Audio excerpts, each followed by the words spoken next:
अस्सलामुअलैकुम और एक बार फिर खुशामदीद। इस वीडियो में हम फंक्शन सीखेंगे। फंक्शंस कंप्यूटर साइंस की दुनिया में सबसे ज़रूरी चीज़ है, तो इसको समझना इसलिए ज़रूरी है। तो आप इस तरह करें, इस वीडियो के डिस्क्रिप्शन में मैंने इस गूगल कोलैब का लिंक डाला है। तो इस गूगल कोलैब में मैंने आप लोग के लिए एक डीबगर डाला है जिसके थ्रू हम फंक्शंस को विजुअलाइज कर पाएंगे और आसानी से समझ पाएंगे।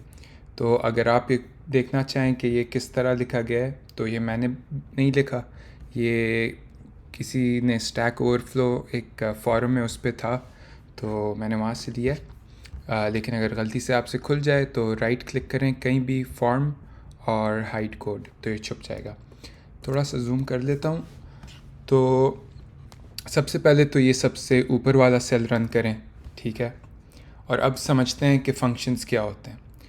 तो आप इस तरह सोचें कि जिस तरह हम इस दुनिया में, तो उस तरह जब हम पाइथन में प्रोग्रामिंग स्टार्ट करते हैं तो हम ग्लोबल फ्रेम में होते हैं, वो हमारी दुनिया होती है।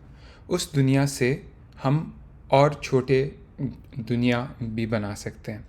और इस वीडियो से पहले मैं सोच रहा था कि आपको क्या अच्छा एग्जांपल दूं, तो डब्बे से डब्बा, डब्बे से केक से बेहतर मुझे कोई एग्जांपल नहीं आ रहा था। और इसलिए क्योंकि आई गेस डब्बे में तो केक है ना, ये इस तरह है जैसे डब्बे में डब्बा और डब्बे में एक और डब्बा। और अगर आपने इंसेप्शन मूवी देखी है तो उसमें होता है कि एक ख्वाब होता है, ख्वाब के अंदर एक और ख्वाब होता है और फिर एक और लेवल होता है। तो इसी तरह फंक्शंस जो हैं वो अपनी दुनिया से और दुनिया बना सकते हैं, और उन दुनिया में जो हो वो इससे इम्पैक्ट नहीं करती, लेकिन ये उस फंक्शन को या उस दुनिया को एक इनपुट दे सकता है और उसे वहाँ से एक आउटपुट मिलता है। तो ये देखते हैं कि फ़ंक्शन लिखा कैसे जाता है। इसमें कुछ ज़रूरी हिस्से हैं। यहाँ पहले हम थ्योरी में देख लेते हैं और फिर अप्लाई करते हैं। सबसे पहले तो फ़ंक्शन आपने डिफ़ाइन करना होता है, तो इसलिए हम डेफ लिख लेते हैं उससे पहले, फ़ंक्शन के नाम से पहले। तो पहले डेफ लिखते हैं, फिर फ़ंक्शन का नाम लिख लेते हैं, और फिर जो इनपुट उसके अंदर जाएगा वो एक भी हो सकता है, एक से ज़्यादा भी हो सकता है। तो उसे हम फॉर्मल पैरामीटर्स कहते हैं या आर्ग्यूमेंट्स। तो वो इधर हम कॉमा लगा के लिस्ट कर लेते हैं, और इधर ये जो ऑप्शनल स्वीट होता है, स्वीट इसे इस तरह इसलिए कहते हैं कि इधर एक लाइन से ज़्यादा कोड आ सकता है, ज़रूरी नहीं है कि ये एक लाइन पे हो।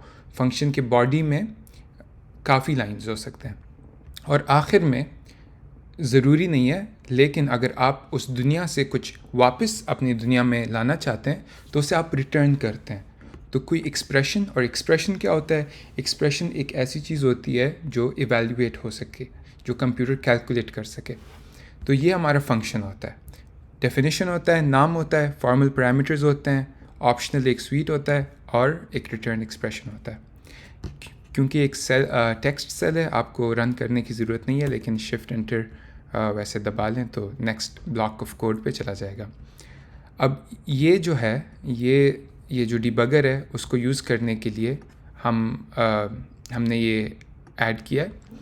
और किसी भी ब्लॉक ऑफ कोड, और ये ब्लॉक ऑफ कोड, ये जो हाईलाइटेड है ना, इसे मैं ब्लॉक ऑफ कोड कह रहा हूँ। तो किसी भी ब्लॉक ऑफ कोड के ऊपर लिख लें, ये पूरा एक ब्लॉक ऑफ कोड है, ये एक दूसरा है, तो वो आपके लिए विजुअलाइज कर देगा कि इस फंक्शन में क्या हो रहा है।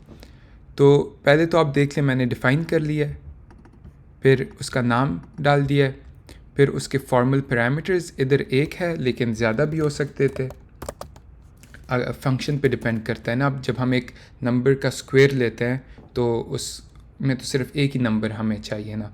अगर 2 का स्क्वायर कर रहे हैं तो आप करते हैं 2 रेज़ टू द पावर 2, ये तो नहीं करते ना 2 raise to the power like obviously 2 raise to the power 3, 4, 5 भी कर सकते हैं, लेकिन 2 को ही रेज़ करना है ना। तो लेकिन ये मैं रेज़ टू द पावर तो नहीं करना, मैं स्क्वायर कर रहा हूँ। और स्क्वायर हम इस तरह करते हैं, फ़र्ज़ करें 7 इंटू 7, 7 का स्क्वायर है, 8 इंटू 8, 8 का स्क्वायर है 64। और रेज़ टू द पावर इस तरह होता है जैसे 3 इंटू 3 इंटू 3, तो ये 3 स्क्वायर्ड है। तो ये पाइथन कोड नहीं है, ये वैसे मैंने आपकी एक्सप्लेनेशन के लिए लिखा।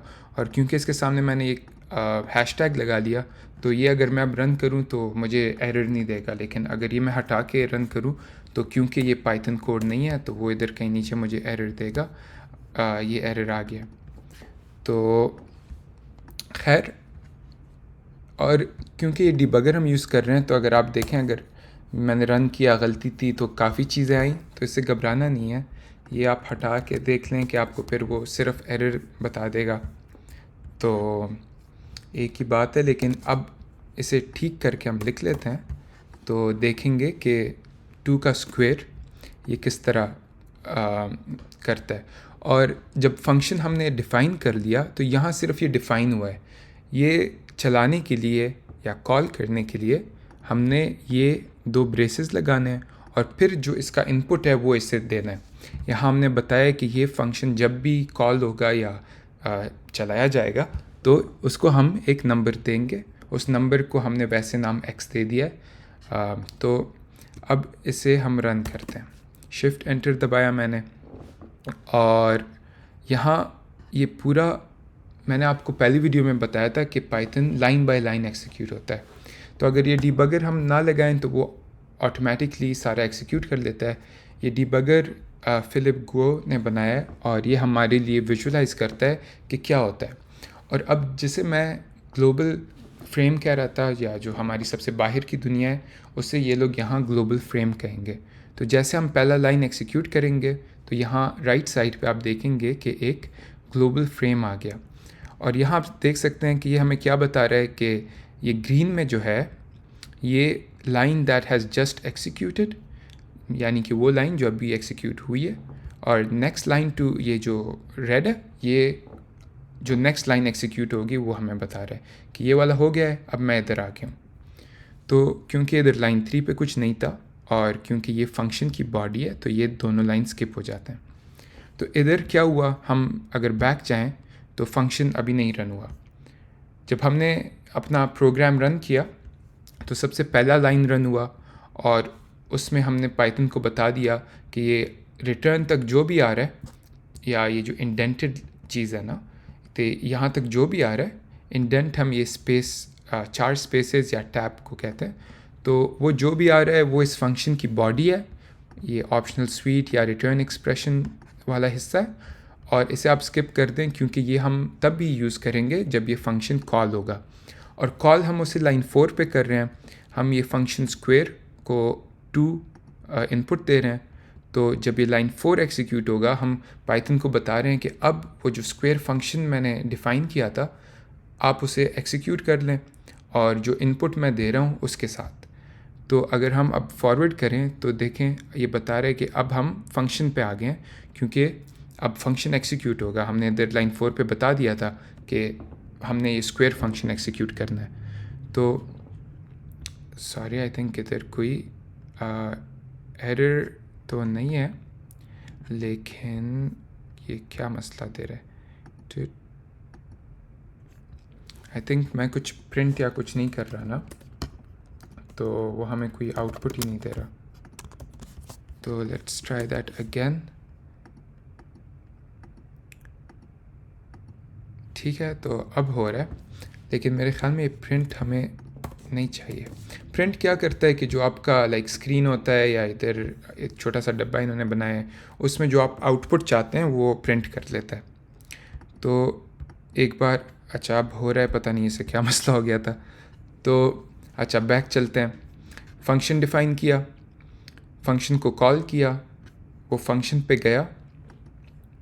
अब फंक्शन की जो बॉडी है वो एक्सिक्यूट होगी क्योंकि एक लाइन की बॉडी है। तो वो क्या करेगा, यहाँ आप देख सकते हैं ये अब फंक्शन की दुनिया है।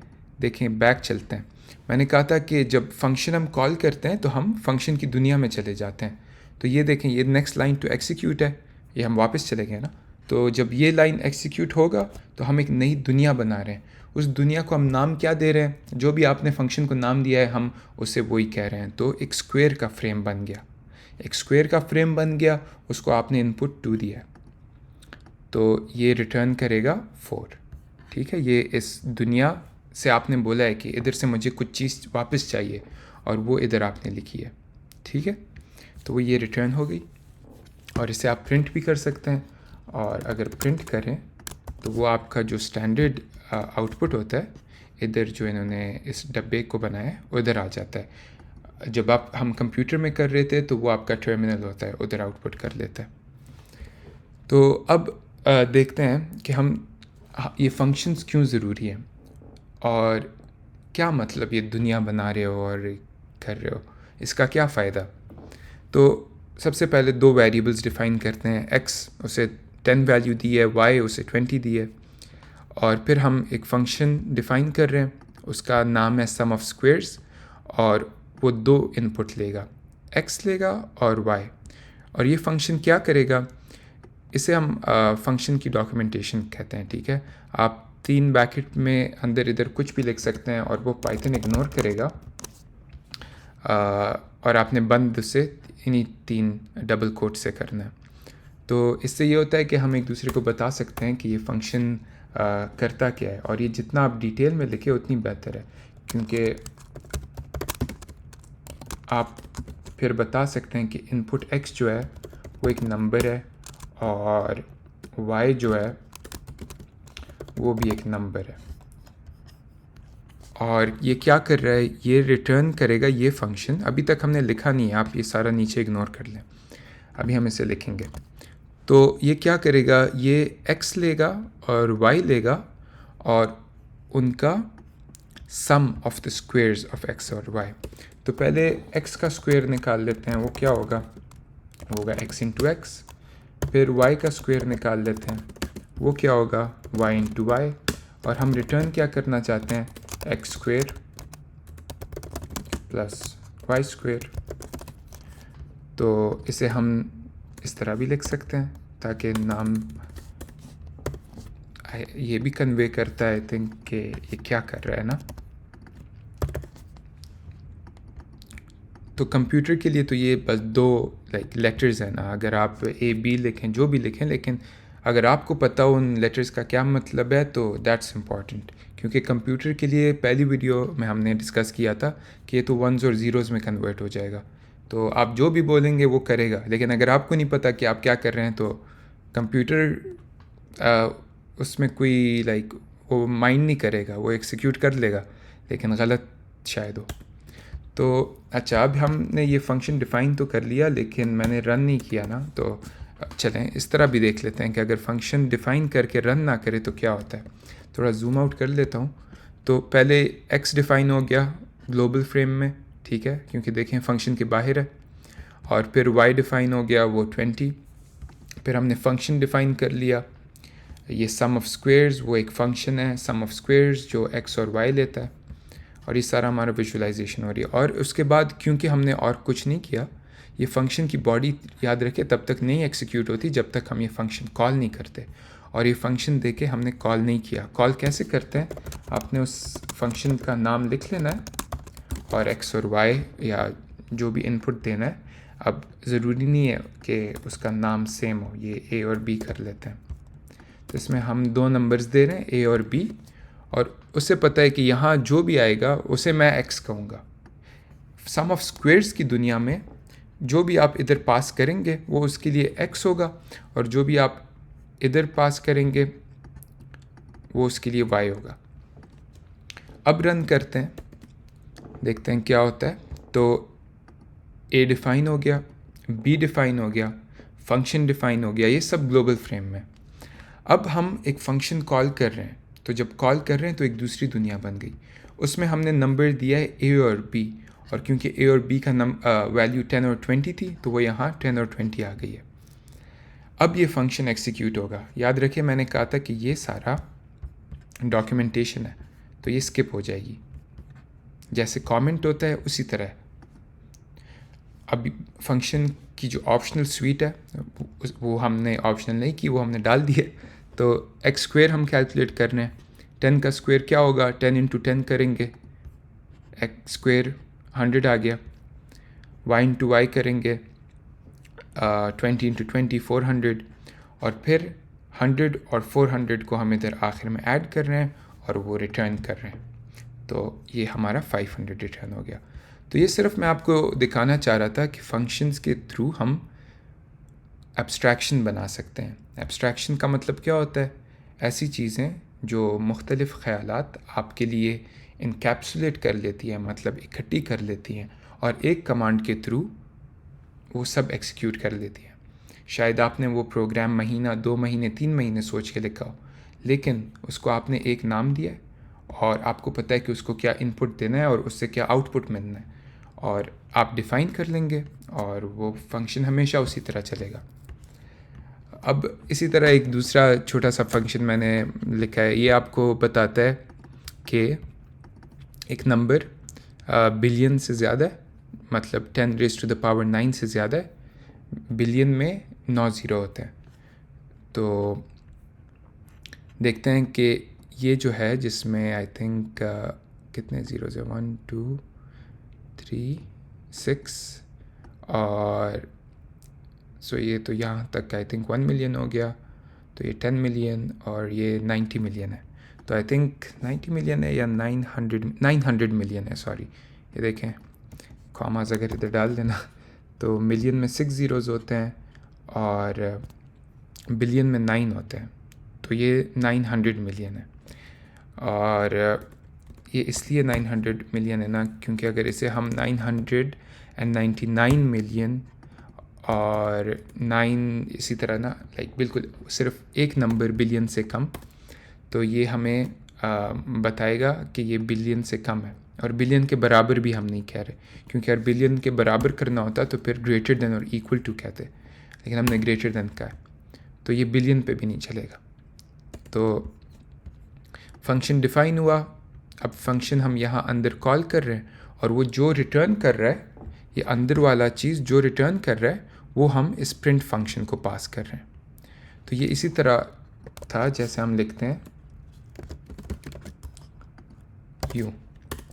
तो ये कैलकुलेट होता है और हम उसकी वैल्यू इधर बी में स्टोर कर रहे हैं, और फिर हम बी इधर पास कर रहे हैं। लेकिन ये इसी तरह है जैसे हम इसको अंदर लिख लेते हैं, लेकिन आपकी अंडरस्टैंडिंग के लिए बाहर ही फ़िलहाल कर लेते हैं। तो बिलियनेयर हमने किया कि 999999999 10⁻⁹ से ज़्यादा है, तो ये फंक्शन में जाएगा, ये वैल्यू पास की है।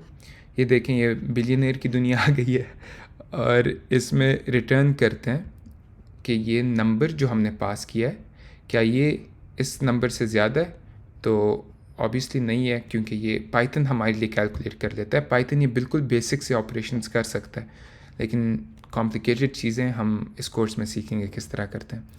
तो ये बेसिक ऑपरेशन उसने ऑटोमेटिकली कर लिया। 2 नंबर लिए, देखा कौन सा नंबर बड़ा है, वो उसके लिए आसान है देखना। नंबर्स के साथ कंप्यूटर को काम करना आसान है।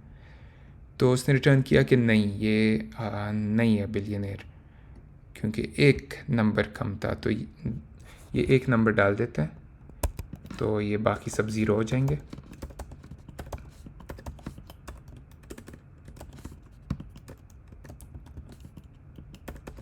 ठीक है, तो अगर आप देखें इसमें 3690 ज़ीरोज़ हैं, तो लेकिन क्योंकि यहाँ ग्रेटर देन है, तो ये अब भी फॉल्स देगा। ठीक है, ये इस फंक्शन के मुताबिक बिलियनेयर नहीं है, क्योंकि इसके लिए बिलियनेयर होने के लिए आपको बिलियन से ज़्यादा होना चाहिए, तो इसे ग्रेटर देन और इक्वल टू कर लेते हैं। अब अगर हम चेक करें तो ये बिलियनेयर हो गया। थोड़े हमने रूल्स एडजस्ट किए बिलियनेयर साहब के लिए, लेकिन हो गया। तो अब देखते हैं कि थोड़ी ज़्यादा कॉम्प्लिकेटेड चीज़ें किस तरह कर सकते हैं। इधर मैंने 4 फंक्शंस, 3 फंक्शंस और एक कंपाउंड फंक्शन, मतलब एक फंक्शन जो इसके अंदर फंक्शंस हैं। तो मल्टीप्लाई डिफ़ाइन किया है, x इंटू वाई करता है। ऐड डिफ़ाइन किया है, x प्लस वाई करता है। सब्ट्रैक्ट डिफ़ाइन किया है, x माइनस वाई करता है। और सम ऑफ स्क्वेयर्स, वो क्या करता है, 2 नंबर्स को जो आपने दिए हैं उनका स्क्वायर निकालता है और फिर उन्हें ऐड करके रिटर्न कर देता है। तो इसी तरह है जिस तरह हमने यहाँ ऊपर किया था, लेकिन इसे मैं अब थोड़े डिफरेंट तरीके से कर रहा हूँ, क्योंकि प्रोग्रामिंग के मुख्तलिफ़ तरीके हैं। जिस तरह आप सोचते हैं उसी तरह कोड करेंगे, तो ज़रूरी नहीं है कि एक सोल्यूशन का एक ही तरीका हो। तो ये मल्टीप्लाई फंक्शन डिफ़ाइन किया, ऐड डिफ़ाइन किया, सब्ट्रैक्ट डिफ़ाइन किया, सम ऑफ स्क्वेयर्स डिफ़ाइन किया, और फिर मैंने 2 और 3 का सम ऑफ स्क्वेयर्स निकाल दिया। तो ये अगर आप डिटेल में आराम से गो थ्रू करें, हर स्टेप समझें, इसमें कोई मैजिक नहीं है, हर स्टेप से जाता है और वो जो आप इनपुट देते हैं उसे यूज़ करता है, और जो आप आउटपुट चाहते हैं वो आपको देता है। अगर आप आउटपुट कहीं स्टोर नहीं कर रहे तो वो ज़ाया हो रहा है, लेकिन अगर आप उसके साथ कुछ करना चाहते हैं तो प्रिंट कर लें, कुछ और कर लें, तो ये आखिर में जब सब कुछ हो जाएगा हमें रिटर्न वैल्यू मिलेगी तो उसे यहाँ प्रिंट कर देगा और ए में स्टोर करेगा। देखें अब ग्लोबल फ्रेम में एक वेरिएबल ए भी आ गया है। ये ए देखें फंक्शन से बाहर है। हर फंक्शन की बॉडी होती है और उसके अंदर जो होता है वो बाहर नहीं डिफाइंड होता, और फंक्शंस के अंदर आप सेम वेरिएबल्स यूज़ कर सकते हैं। तो अगर इधर एक वेरिएबल 10 है और इधर एक वेरिएबल A20 है तो ये दोनों एक दूसरे के मुख्तलिफ से सेपरेट है, और इसके बहुत सिंपल और आसान रूल्स हैं, लेकिन क्योंकि मैं आपको अभी नहीं कंफ्यूज करना चाहता और बाद में आपका थोड़ा एक्सपीरियंस होगा तो वो चीज़ें ग्रास्प कर लेंगे। अभी बस एक्सपेरिमेंट करें, खेलें, देखें क्या हो रहा है। ये फाइनली मैंने एक और फंक्शन डिफ़ाइन किया है, ये भी वही चीज़ कर रहा है। डिवाइड इज़ नॉट डिफाइंड, तो ये मैंने निकाल दिया था। डिवाइड भी डिफ़ाइन कर लेते हैं। 2 नंबर ले रहे हैं, पहले को दूसरे से डिवाइड करके रिटर्न कर रहे हैं।